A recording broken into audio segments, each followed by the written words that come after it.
the NFL this week. As I was talking about the NFL this week, we left off at the Green Bay Packers and the Detroit Lions. Now, the next game gave us a peek at one of the bright stars coming up in the NFL. He goes by the name of Patrick Mahomes. This is Patrick's first real test. People was like, hey man, what is he going to do against a real test? And this is also an indictment on this dude, Blake Bortles, and mainstream media. Reason I'm saying it's an indictment on Blake Bortles and mainstream media, everybody's talking about how piss poor Dak Prescott is playing, and he's just playing average football. He's not even playing poor football. He's just not playing very good football. Blake Bortles is playing piss poor football, people. Blake Bortles sucks behind, man. This dude flat out sucks.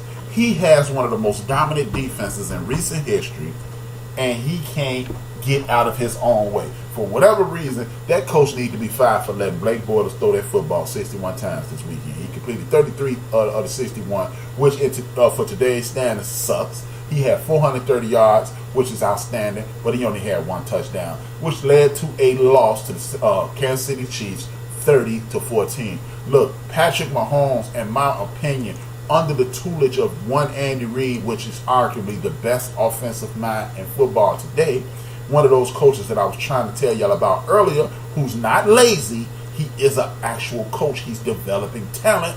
This is why the Kansas City Chiefs are in the hunt, and this is their 5-0. It's looking real good in Kansas City. If they can find some way to get anything that resembles defense in Kansas City, watch out. This is going to be... And look, here's the great part. These guys like Kareem Hunt, Kelcer, Benjamin, Tyreek Hill, and Patrick Mahomes, they will be together for quite some time because Patrick Mahomes got 3 more years on his rookie contract. He sold up Benjamin. Kareem Hunt is going to get his bag. Tyreek Hill gonna get his bag, and by the time it's time for when they get their bag, when it's time to pay Patrick Mahomes, they still gonna be in their bag, and it's gonna be on and popping in Kansas City. People in Kansas City, man, it's going down. Y'all should enjoy what y'all have. It's going down. Big up for Patrick Mahomes, Andy Reid, and Kansas City Chiefs. I know this makes me slide down to the Denver Broncos game with the New York Jets. Another game your boy got right. Killing him. Your boy, they moved up to 58% on the season. But enough patting myself on the back. Let me go get some ice to put on my elbow because I'm breaking my arm, patting myself on the back on my predictions. But with that being said, as I stated in the predictions last week, the Denver Broncos, they got Case Keenum, which is a serviceable quarterback. They don't have a solid running game. The reason I'm telling y'all this, look. Again, every week I'm going to point out the fact that stop telling me this is a passing league. It's not, man. I love football. Football helped me be a better person.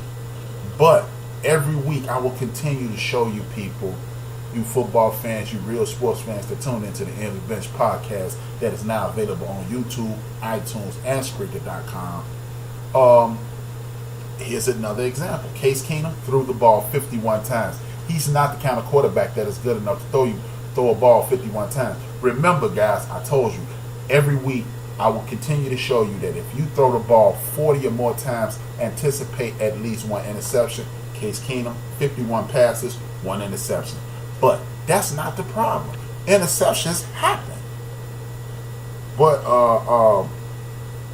interceptions happen. This is the problem. He threw the ball 51 times. The team rushed the ball 17 times. They lost by 16 damn points. 17 damn points. It's the same thing every week. But on the other hand, Sam Darnold, rookie quarterback, who I told y'all was going to be in the argument and the conversation for Rookie of the Year. I told y'all, Offensive Rookie of the Year. Sam Darnold, 10 for 22. Kind of piss poor. That's piss poor. 198 yards, but he got 3 touchdowns, 1 interception. Isaiah Crowell, 15 rushes. Bilal Powell, 20 rushes. Sam Darnold, 3 for a whopping 38 rushes. They won by 17 points. Ladies and gentlemen, I leave the rest to the jury. I rest my case.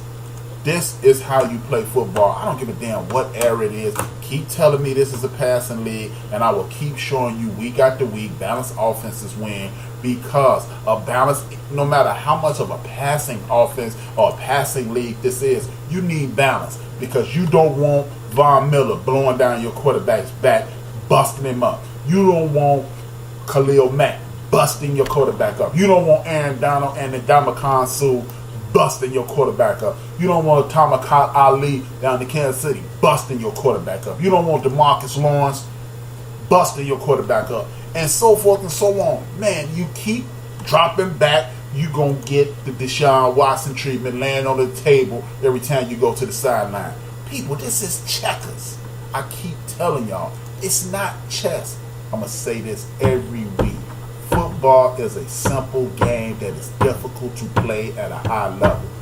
Run at a moderate amount, pass and run at the same rate, and you will continue to win.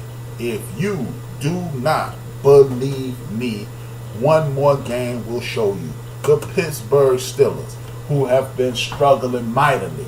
The homie Mike Tomlin, another game that your boy got right. Now, here's another game that your boy got right. But guess what? All of a sudden, I've been telling y'all, man, this smart Big Ben ain't on nothing. He ever since they put the ball in his hands and he the man, the Pittsburgh Steelers ain't done nothing. Remember, I've been telling y'all that all season, right? Lo and behold, the Pittsburgh Steelers blow out the Atlanta Falcons 41-17. Their defense has been playing like hot garbage.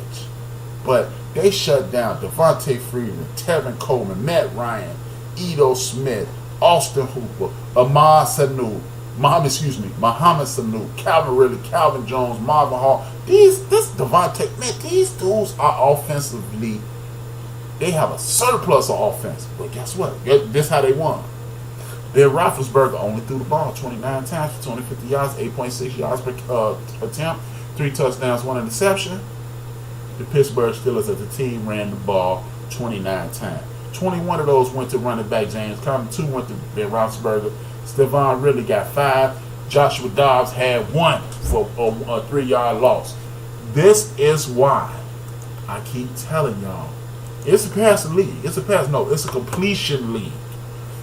See, if you really want to learn football, listen to your boy and stop listening to these goofies, man. These goofballs on the TV trying to tell you that it's a passing league because that's the agenda that the league wants you to watch. And you should know the game that you're watching. Don't just allow someone to pump foolishness into your brain and tell you what's the bullshit from the buckwheat, because it's not that difficult. And this isn't brain surgery. They're not teaching you nothing special. It's football. Hike. 5 dudes block. 1 dude scans the field, throws to the open area. You run into the open area, catch the ball. Run, hike, turn, hand the ball, turn, pitch left, pitch right. It used to be called, in college they call it student body left, meaning all body blocking to the left, student body right, everybody blocking to the right, power dive right up the middle. Those are the only plays that they playing. They running in football. Drop back, scan the field, throw it to the open area or man. Drop back, turn around, hand the ball to somebody, or trick play. That's it. Those are the only plays that they running. Don't let them trick you with terms like exotic blitz and schematically, blah, blah, blah. Get the hell out of here, man. This is football. This ain't, they're not carrying cans on TV on Sundays and Saturdays. It's fun. It is a game. There are no geniuses. You don't have to be smart to know football. And with that being said, I'm smart because I made this list. And back to my list of the 1, 2, 3, 4, 5, 6, 7, 8, 9 of the 9 greatest football quarterbacks in National Football history. This is the part of the show where I'm gonna piss you off a lot. Shout out to the homie Juice, because he's gonna be pissed off. Because the next dude on my list goes by the name of 5-time Super Bowl champion, king of the New England Patriots, former Michigan Wolverine, Tom Terrific, Touchdown Tom, Pharaoh of the comeback, who currently is entered the 500 touchdown club at a piddly 166 interceptions, 67,418 yards, 2-time Super Bowl MVP, 8-time Super Bowl participant, 5-time champion, Tom Brady. Tom Brady left the University of Michigan, man, as an afterthought. He was fighting a couple dudes. He was fighting Brian Greasy, who's an afterthought in the league at this point, and he was fighting off Drew Stanton, who's a backup and a journeyman in NFL at this point. Tom Brady stepped up out that injury, took over the New England Patriots, and then never looked back. One of the greatest quarterbacks that we've ever seen. And I know there's some people going, especially the homie Juice. He's probably looking at his phone or listening to the show going, man, what the hell wrong with how you got him at 6? The reason I got Tom Brady, as great as he is at number 6, is because of the rule change. I can't put you, none of these dudes that's playing right now, Juice, or anybody who loves Tom Brady, none of these dudes that are playing right now will make my top 5. I'm sorry, you cannot make the top 5 all time with these rules when it's dudes who had a tougher time doing your job, when that job was more difficult, it was more complex, it was a situation, some of these dudes actually called their own plays. So if you're in the universe where you have to call your own plays, be able to read the defense and the offense and things of that nature, I'm sorry, you can't be in my top 5. You will be respected. And just remember, how you taking the L in regards to being in the top 5. Now, we talking about, look, it's 54,000 people played in the NFL in the last 30 years. The NFL is 99 years old. You do the math. That's 55,000 people over the last 30 years. Multiply that by 3. I'm through talking. And you in the top 9 at your position. So for those who mad at me about Tom Brady, check and bet and pat your feet. Pat and Turner, man. You working at Pat and Turner. Pat your feet, turn the corner, keep it moving. With that being said, my number 5 all-time quarterback goes by. He's a dude, he was born in Los Angeles, California. He went to the University of Washington, won the Rose Bowl. He was forced to go to Canada. When he left Canada, won 5 Grey Cups. He's arguably the greatest person in Canadian football history. After a while, dominating the Canada set in 1984, he was as a free agent signed by the Houston Oilers, who are now the Tennessee Titans. He retired in just NFL yards, 49,325 yards, 7 yards of attempt, 291 touchdowns, 233 interceptions.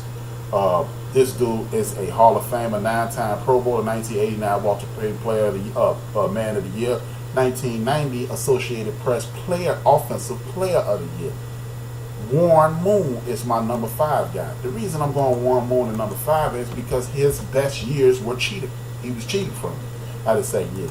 When you look at Warren Moon, I want you to just look at the beginning of his career and some of the things that he was facing. This is a dude walked in the league playing against the likes of Bill Pickel, Mark Gastineau, Big Daddy Don Davidson in Cleveland, Howie Long, Greg Townsend, and to the likes of that. He played the bulk of his career in the AFC, but he had to fight off guys like Neil Smith and Derek Thomas, Bruce Smith, Cornelius Bennett, and a host of other dudes.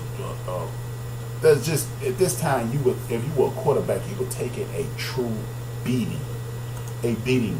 You know, at the time, greats like Jack Lambert made the statement that we need to put skirts on quarterbacks. Even though he said at that time that we need to put skirts on quarterbacks, these quarterbacks they wasn't on. Compared to now, these dudes, if they need to put a skirt on them in the 80s, in late 70s, early 80s, when Jack Lambert when Jack Lambert made that statement, they must be playing in goddamn Shields of Armor now. Because these dudes, trust me, the dudes now, they are well protected. But with that being said, Warren Moon dominated in Houston. He dominated in Minnesota. He dominated in Kansas City. And he closed his career and went home and killed it in Seattle at the age of 40. This dude on every level is exemplary as a quarterback. He can read defense. At one point, he actually had some wheels too. So with that being said, you got to give it up for Warren Moon at the number 5 position. My next dude we're going to talk about is Roger the Dodger. Roger the Dodger, Captain Comeback. When you read his stats, they're in regards to the players of today, they're piddling. But I want you to take this in consideration.